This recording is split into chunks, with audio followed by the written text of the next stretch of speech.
विद्युत पाठ के आंगिक प्रश्न में सबसे पहले ये सन 2024-25 के संस्करण की राजीव प्रकाशन की बुक से आंगिक प्रश्न कराए जा रहे हैं।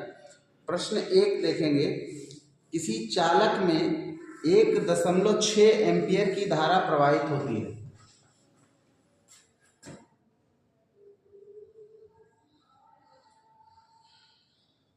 धारा I का मान है 1.6 एम्पियर। धारा I है 1.6 एम्पियर। प्रति सेकंड चालक से गुजरने वाले इलेक्ट्रॉनों की संख्या क्या होगी?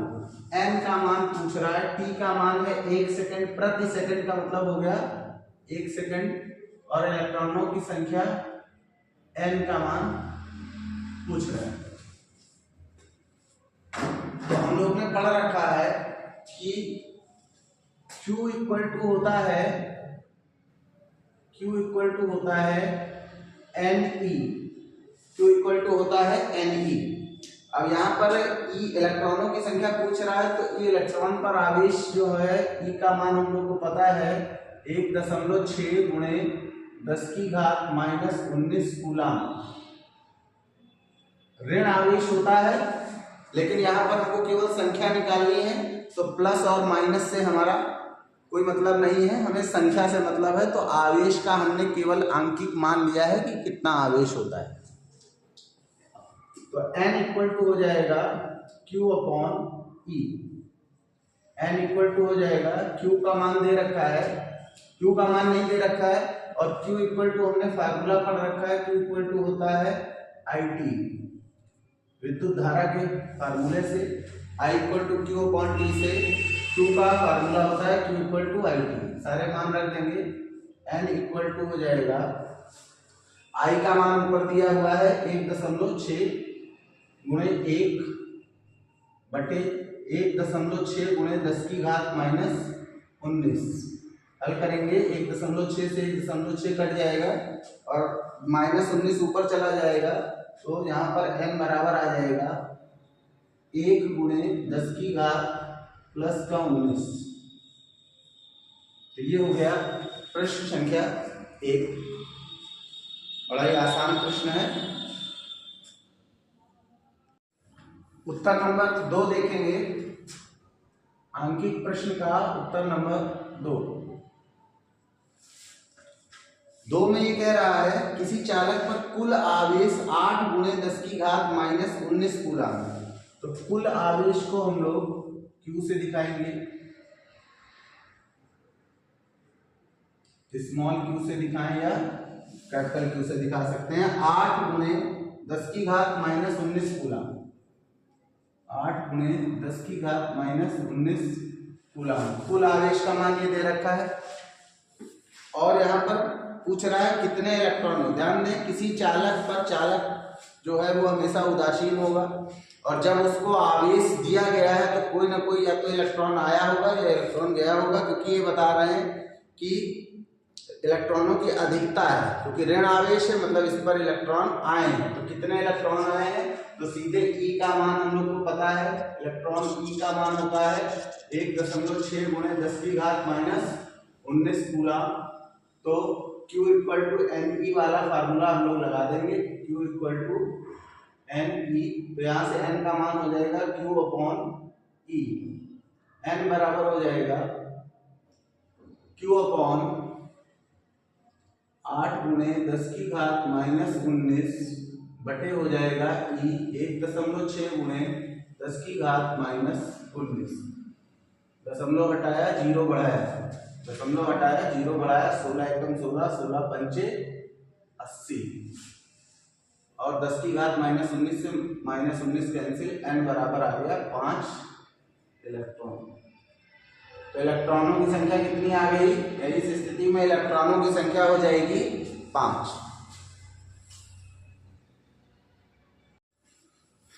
प्रश्न संख्या 3 में कह रहा है 2 ओम, 3 ओम तथा 5 ओम के प्रतिरोधों को श्रेणी क्रम में जोड़ा गया है।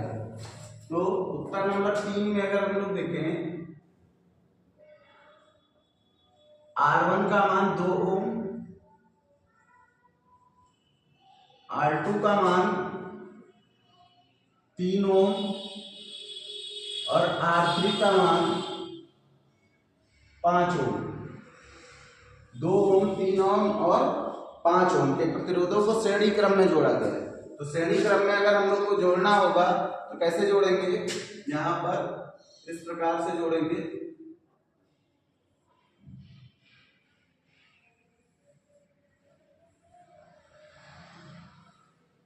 विभवांतर V है, R1, R2 और R3 तीन प्रतिरोध यहाँ पर जुड़े हुए हैं श्रेणी क्रम में। 30 वोल्ट का विभवांतर है, V का मान दिया हुआ है 30 वोल्ट, V का मान दिया हुआ है 30 वोल्ट। ये कह रहा है प्रत्येक प्रतिरोध के सिरों के बीच विभवांतर ज्ञात कीजिए। प्रत्येक, हमें पता है कि श्रेणी क्रम में जो ये विभवांतर होगा सब में अलग अलग होगा। इसमें V1 हो जाएगा, इसमें V2 हो जाएगा और इसमें हो जाएगा V3। V1, V2 और V3। तो पूछ रहा है प्रत्येक प्रतिरोध के सिरे पर विभवांतर ज्ञात कीजिए। ऐसे क्वेश्चन को हल करने के लिए पहले हम पूरे का तुल्य प्रतिरोध निकाल लें, क्योंकि हमको पता है कि श्रेणी क्रम में धारा जो है वो सब में समान ही जाती है। इसमें भी आई जाएगी, इसमें भी आई जाएगी और इसमें भी आई जाएगी।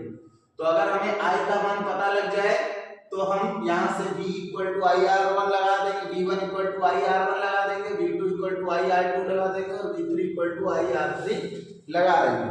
लेकिन ये निकालने के लिए पहले हमको इसका मिला जुला प्रतिरोध, इस पूरे का मिला हुआ प्रतिरोध यानी कि तुल्य प्रतिरोध R निकालना पड़ेगा। तो सबसे पहले लिखेंगे R1, R2 व R3 का श्रेणी क्रम में तुल्य प्रतिरोध, श्रेणी क्रम में तुल्य प्रतिरोध R बराबर हो जाएगा R1 plus R2 plus R3, यानी कि R 2 + 3 + 5। तो R बराबर मिल गया हमको 5 3 8 तो 10 ओम, 10 ओम मिल गया। अब 10 ओम अगर हमको मिल गया है तो ओम के नियम से पूरे परिपथ के लिए, पूरे परिपथ के लिए, पूरे परिपथ के लिए अगर हम ओम का नियम लगा दें तो V = क्या हो जाएगा? IR। I = हो जाएगा V/R। I बराबर हो जाएगा, V का मान हमको पता है, V का मान दिया हुआ है 30 और R का मान आया है 10, 10 × 30। I बराबर आ गया 3 एम्पियर। I का मान 3 एम्पियर आ गया। फिलहाल I तो पूछा नहीं है, तो हमसे पूछा है R1 के सिरों पर विभवांतर, तीनों के सिरों पर विभवांतर। तो हम यहाँ पर लिख देंगे R1 के सिरों पर विभवांतर, सिरों पर विभवांतर, R1 के सिरों पर विभवांतर V1 बराबर हो जाएगा IR1। I का मान तो बराबर रहेगा, श्रेणी क्रम में I का मान बदलेगा नहीं, तो R1 बराबर हो गया, कितना दिया होता है 2, तो V1 बराबर हो गया 3 दूनी 6 वोल्ट, V1 हो गया। इसी प्रकार R2 के सिरों पर विभवांतर, सिरों पर विभवांतर,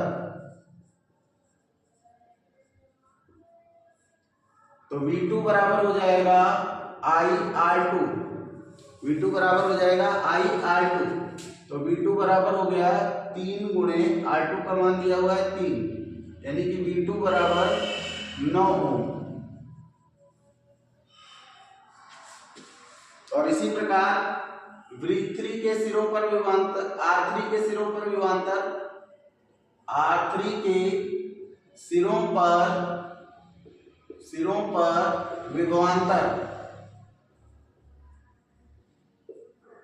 V3 बराबर हो जाएगा IR3, तो V3 बराबर हो जाएगा 3 गुणे R3 का मान है 5, V3 बराबर 15 वोल्ट। तो इस प्रकार से तीनों आंसर आपको मिल जाएंगे 6, 9 और 15 वोल्ट। स्क्रीनशॉट ले लें।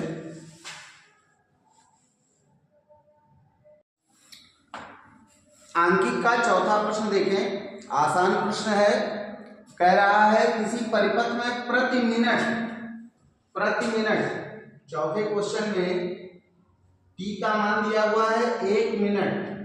1 मिनट को हम लोग सेकंड में बदल देंगे तो हो जाएगा 60 सेकंड। तो प्रति मिनट कह रहा है 180 कूलाम आवेश प्रवाहित होता है। Q का मान दे रखा है 180 कूलाम। तो पूछ रहा है बहने वाली धारा ज्ञात कीजिए। तो अतः I बराबर आवेश प्रवाह की दर को विद्युत धारा कहते हैं। आवेश प्रवाह की दर को विद्युत धारा कहते हैं। तो I इक्वल टू हो गया Q upon T। I equal to Q का मान 180 बटे T का मान हो गया 60, 0 से 0 कैंसिल, 6 त्रिक 18। I बराबर आ गया कितना? 3 एम्पियर। I बराबर आ गया 3 एम्पियर। बड़ा ही आसान प्रश्न है।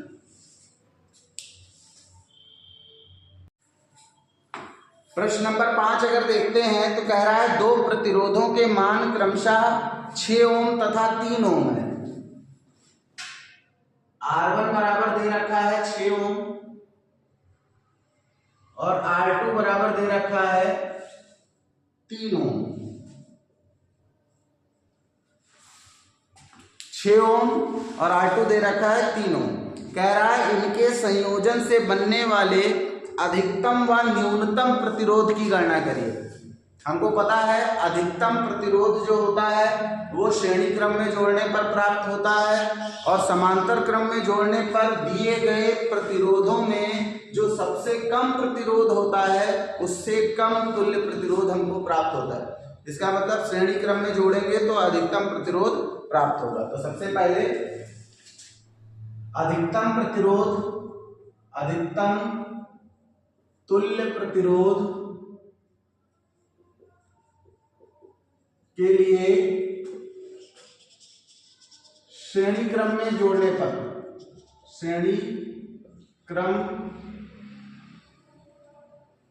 में जोड़ने पर तो जो हमको प्राप्त होगा वो अधिकतम प्रतिरोध होगा। तो चाहे तो हम तुल्य प्रतिरोध जो है उसको R मैक्स करके दिखा दे रहे हैं श्रेणी क्रम में, क्योंकि अधिकतम प्रतिरोध प्राप्त होता है R1 प्लस R2। तो R मैक्स का मान हो गया 6 प्लस 3 यानी कि R मैक्स का मान हो गया 9। अधिकतम प्रतिरोध जो प्राप्त होगा वो 9 ओम का प्राप्त होगा। यहाँ पर आंसर में ध्यान दें, किताब में अगर 24-25 का संस्करण है तो उसमें केवल 2 ओम दिया गया है, न्यूनतम प्रतिरोध का मान दिया गया, अधिकतम का नहीं दिया गया, लेकिन पूछा दोनों ही गया है। न्यूनतम तुल्य प्रतिरोध प्राप्त करने के लिए, तुल्य प्रतिरोध प्राप्त करने के लिए समांतर क्रम में जोड़ने पर, समांतर बोले या पार्श्व बोले, बात एक ही है, पार्श्व क्रम में जोड़ने पर, पार्श्व क्रम में जोड़ने पर तो यहां पर R, अब देखिए समांतर क्रम में 1/R से शुरुआत होती है तो हम लोग तुल्य प्रतिरोध के लिए 1/R मिनिमम करके दिखा दिया, 1/R1 प्लस 1/R2। ये अपने हिसाब से माना जाता है, कुछ भी मान ले। इस क्वेश्चन में अधिकतम और न्यूनतम की बात हो रही थी इसलिए मिनिमम और मैक्सिमम करके मान लिया। R1 का मान है 6 तो 1/6 प्लस R2 का मान है 3 तो 1/3। इसको और हल करेंगे तो 6 और 3 का लघुत्तम हो जाएगा 6, 6 एकम 6 तो 1, 3 दूनी 6 तो 2 एकम 2, तो ये हो जाएगा 3/6, 3 एकम 3, 3 दूनी 6 तो 1/2, यानी कि 1/R मिनिमम का मान आ गया 1/2। तो अगर इसको हम पलटेंगे तो ये मान भी क्या होगा, पलट जाएगा। तो अतः आर मिनिमम का मान आ जाएगा 2 ओम।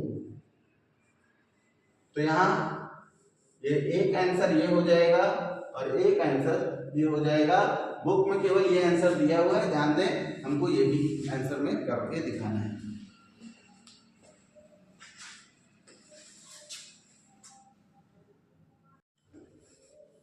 प्रश्न संख्या 6 में 3 प्रतिरोध 2, 3 और 4 ओम को समांतर क्रम में जोड़ा जाता है और 24 वोल्ट की बैटरी से जोड़ने पर परिपथ में धारा का मान ज्ञात कीजिए। तो आसान क्वेश्चन ये भी है। R1 का मान दिया हुआ है 2 ओम, R2 का मान दिया हुआ है 3 ओम, R3 का मान दिया हुआ है 4 ओम। 3 प्रतिरोध हैं और इनको कौन से क्रम में जोड़ा गया है? समांतर क्रम में जोड़ा गया है और विभवांतर जो बैटरी लगी है वो लगी हुई है 24 वोल्ट की। तो अगर चित्र बनाए तो समांतर क्रम का इस प्रकार से हम लोग यहाँ दिखा सकते हैं कि इस प्रकार से जोड़ा गया है। समांतर क्रम में विभवांतर का मान सभी प्रतिरोधों में समान होता है, लेकिन धारा का मान सभी प्रतिरोधों में अलग अलग होता है। लेकिन यहाँ कुल धारा का मान, परिपथ में धारा का मान पूछ रहा है, अलग अलग प्रतिरोध में धारा का मान नहीं पूछ रहा है। तो यहाँ ये R1 प्रतिरोध है, ये R2 है, ये R3 है। जो भी धारा यहाँ पर जाएगी वो यहाँ 3 हिस्सों में बढ़ जाएगी, I1, I2, I3। आगे क्वेश्चन में ऐसा मिल सकता है। फिलहाल हमको V का मान पता है। R1, R2, R3 का तुल्य प्रतिरोध हम लोग पहले इसका मिला जुला जो प्रतिरोध होगा उसको हमने मान लिया R। इसका मिला जुला जो प्रतिरोध होगा उसको हमने मान लिया कैपिटल R। तो समांतर क्रम में जोड़ा है तो R1, R2 व R3 का पार्श्व क्रम में, चाहे पार्श्व क्रम बोले या समांतर क्रम में, तुल्य प्रतिरोध R बराबर हो जाएगा। अब समांतर क्रम में है तो 1/R कर देंगे। 1/R बराबर 1/R1 plus 1/R2 plus 1/R3। 1/R बराबर 1/R1 का मान 2 प्लस R2 का मान 3 प्लस R3 का मान 4।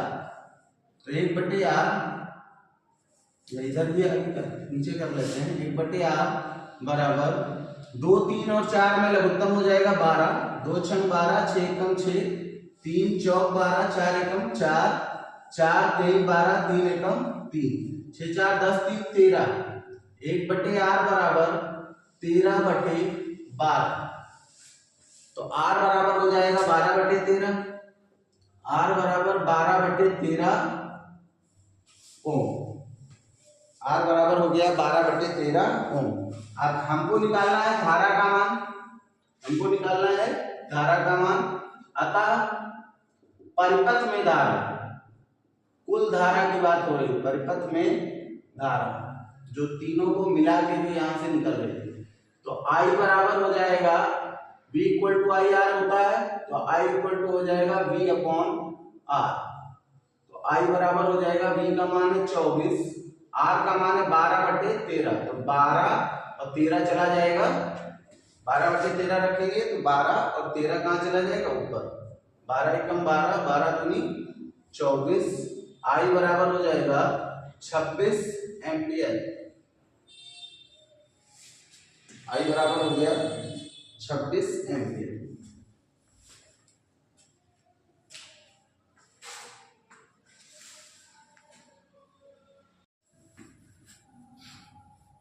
तो यहां देखें 7वें क्वेश्चन में एमीटर का पाठ्यांक ज्ञात कीजिए बोल रहा है। फिलहाल अभी तो एमीटर इसमें लगा नहीं है। क्वेश्चन नंबर हम लोग देखते हैं पहले सॉल्व करके। इसमें 10 वोल्ट की बैटरी लगी है, 1 ओम का प्रतिरोध है, 2 ओम और 2 ओम के 2 प्रतिरोध एक दूसरे के साथ समांतर क्रम में है और यहाँ पर R4 तीसरा प्रतिरोध 3 ओम का है। तो पहले हम इसका मिला जुला प्रतिरोध निकाल लें, क्योंकि जो धारा यहाँ से I निकल रही है वही धारा I इसमें जाएगी, लेकिन यहाँ जाके ये दो भागों में बढ़ जाएगी। इसमें धारा कुछ और जा रही है, इसमें धारा कुछ और जा रही है, लेकिन टोटल धारा जो जा रही है वो इसमें आई जा रही है। और जो यहाँ से बाहर निकलेगी धारा वो भी यहाँ से निकलेगी आई। मतलब अगर हम इसका मिला जुला प्रतिरोध ज्ञात कर लें तो उसमें भी धारा आई जा रही है, इस वाले में भी धारा आई जा रही है और इसमें भी आई धारा जा रही है। तो ये इसका मिला जुला प्रतिरोध हो और ये तीनों आपस में हो जाएंगे श्रेणी क्रम में। इसलिए पहले R2 और R3 का हमने पार्श्व क्रम में तुल्य प्रतिरोध निकाल लिया R'। इन दोनों का मिला जुला जो प्रतिरोध है वो निकाल लिया R', जो कि आ गया है 1 ओम। आप लोग देख लेंगे समांतर क्रम में पार्श्व क्रम में। अब ये जो R' आया है, R1 आया है और R4 आया है, ये एक दूसरे के साथ कौन से क्रम में है? श्रेणी क्रम में। तो यहां लिखेंगे R', R1 व R4 का श्रेणी क्रम में तुल्य प्रतिरोध जिसको हम लोग दिखाएंगे R से। तो R बराबर R' plus R1 plus R4, R' plus R1 plus R4, तो हो गया 1 प्लस R1 दिया हुआ है 1 प्लस ये हुआ है 3, तो R बराबर आ गया 5 ओम। अब क्योंकि यही पूरे परिपथ का मिला जुला प्रतिरोध है तो लिख देंगे यही परिपथ का तुल्य प्रतिरोध है। तो पहला क्वेश्चन तो यही था, तो पहले का आंसर तो यही हो गया। दूसरा पूछ रहा है परिपथ में धारा। तो अगर हमको धारा कुछ पता करनी है तो परिपथ में धारा I बराबर हो जाएगा V/R। तो I बराबर V का मान आपको दिया हुआ है 10 और R का मान है 5, 5 एकम 5, 5 दूनी 10, I बराबर आ गया 2 एम्पियर। ये क्वेश्चन नंबर 2 का आंसर हो गया, I बराबर 2 एम्पियर। उसके बाद तीसरे नंबर पर पूछा है 3 ओम वाले प्रतिरोध के चालक के सिरों पर विभवांतर। अब क्योंकि यहाँ पर विभवांतर कुछ और होगा, इसमें कुछ और होगा और इसमें विभवांतर कुछ और होगा, तो ये मान लिया इसमें विभवांतर है V3। तो हमने ओम के 3 ओम वाले प्रतिरोध के लिए अगर हम क्योंकि धारा का मान एक जैसा है, तो तीसरे प्रश्न में अगर हम 3 ओम वाले प्रतिरोध में अगर हम लोग सूत्र लगा दें V3 बराबर, धारा का मान बदलेगा नहीं ओम के नियम से, V = IR में I ही रहेगा क्योंकि इसमें भी धारा आई जा रही है। इसमें मिला जुला के देखा जाए तो R' में भी धारा आई जा रही है और R4 में भी धारा आई जा रही है। तो IR होता है तो R की जगह हो जाएगा R4, क्योंकि यहाँ 3 ओम के प्रतिरोध को हमने R4 माना है। जो हम मानेंगे वही हम यहाँ लिखेंगे, ये कोई रटने का विषय नहीं है। V3 बराबर I का मान हमने निकाल लिया है 2 और R4 का मान है 3, तो V3 बराबर हो जाएगा 6 ओम। प्रतिरोध में विभवांतर तो एक आंसर तीसरे का ये हो जाएगा। ठीक है, तो इस तरह से ये क्वेश्चन समाप्त हुआ।